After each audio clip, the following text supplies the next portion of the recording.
BJP बचाव की मुद्रा में है, कांग्रेस हमलावर है और इन सब के बीच बड़ा सवाल यही है कि आखिर इस सीडी का सच क्या है। सीधे रुख करेंगे हमारी एडिटर न्यूज दीप्ति चौरसिया इस वक्त हमारे साथ जुड़ चुकी हैं। दीप्ति, जांच के बाद ये स्थिति स्पष्ट हो पाएगी कि मुख्यमंत्री की भूमिका क्या रही है, लेकिन इस सीडी के सामने आने के बाद जो छत्तीसगढ़ की राजनीति है वो काफी ज्यादा गर्म हो गई है इस चुनावी साल में।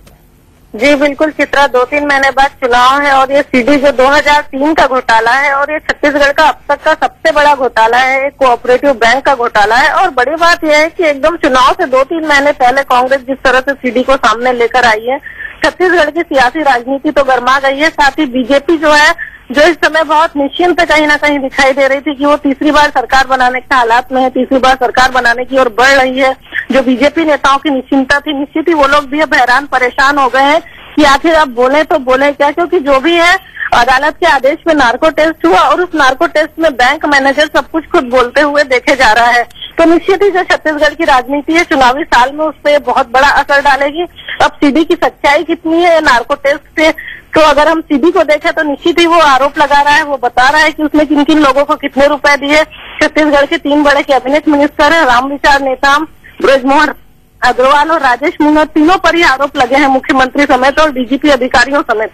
तो ये बड़ी बात यह है कि आखिर अब चुनावी साल में बीजेपी इतनी सफाई देगी, उसकी सफाई का कोई नतीजा निकलेगा या नहीं निकलेगा, या ये चुनावी मुद्दा बनकर जो है पूरे चुनाव में हावी रहेगा। चित्रा बिल्कुल, और लगता तो ऐसा ही है कि चुनावी मुद्दा बनाने की कोशिश में कांग्रेस पार्टी इस वक्त लगी हुई है। लेकिन दीप्ति, सवाल ये भी उठ रहा है, अदालत के निर्देश पर जब नार्को टेस्ट करवाने की बात कही गई थी तो बाद में इस नार्को टेस्ट की सीडी को अदालत में जमा क्यों नहीं करवाया गया?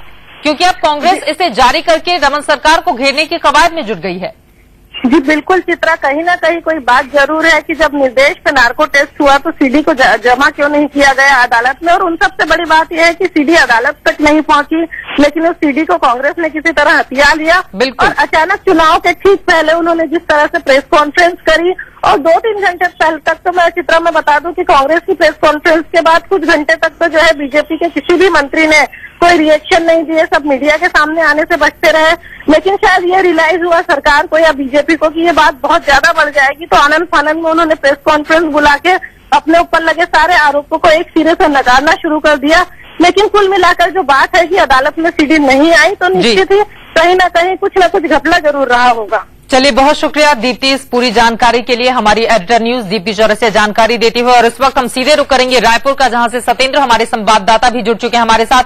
सतेंद्र, सीडी का सच क्या है ये शायद जांच के बाद ही पता चल पाए, लेकिन बड़ा सवाल ये उठ रहा है कि कांग्रेस पार्टी इस पूरे मामले को भुनाने में लगी हुई है, छत्तीसगढ़ सरकार पर निशाना साध रही है। तो वहीं दूसरी तरफ इस सीडी को अदालत में जमा क्यों नहीं करवाया गया, अपने आप में ये भी एक सवाल खड़ा हो रहा है।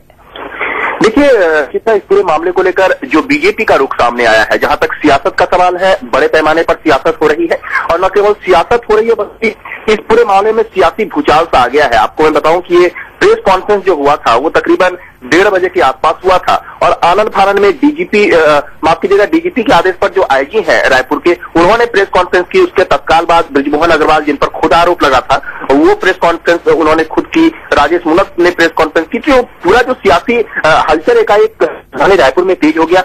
वो कहीं ना कहीं इस सीडी की सच्चाई को खुद ब खुद बयां कर रहा है। इससे बड़े संगीन आरोप लगे थे, लेकिन इस तरह से जो बेचैनी होती है भाजपा खेमे में वो देखने को नहीं मिली। जहां तक सीडी की सच्चाई और उसे कोर्ट में नहीं जमा करने की बात है, तो कल जो आईजी जीपी सिंह का एक बयान आया था उसमें उन्होंने ये कहा था कि चूंकि नार्को टेस्ट को अदालत बहुत पुख्ता प्रमाण नहीं मानती, बहुत वैधानिक इसमें ऑथेंटिसिटी नहीं होती, इसलिए इसे बड़े पैमाने पर जांच के दायरे में नहीं लिया गया। ये सपोर्टिंग एविडेंस होता है और नार्को टेस्ट के आधार पर किसी को सजा मुकर्रर या किसी को दोषी पूरी तरह करार नहीं दिया जाता। इसीलिए इस पूरे सीडी को लेकर जिस तरह के हायतोबा मचाए जा रहे हैं और जिस तरह से अदालत में जमा नहीं कराए जाने का आरोप कांग्रेस मढ़ रही है, ये पूरी तरह से निराधार है। चलिए, शुक्रिया सतेंद्र इस पूरी जानकारी के लिए। पूरा मामला क्या है वो भी हमने आपको दिखाया, लेकिन इस सीडी के सामने आने के बाद राजनीति एक नई दिशा में आगे बढ़ती हुई छत्तीसगढ़ की नजर आ रही है। 2003 से ही रमन सिंह छत्तीसगढ़ के मुख्यमंत्री हैं, तीसरी बार सरकार बनाने के दावे उनकी ओर से किए जा रहे हैं, लेकिन थोड़ी मुश्किलें इस सीडी के सामने आने के बाद उनकी बढ़ती हुई दिखाई दे रही हैं।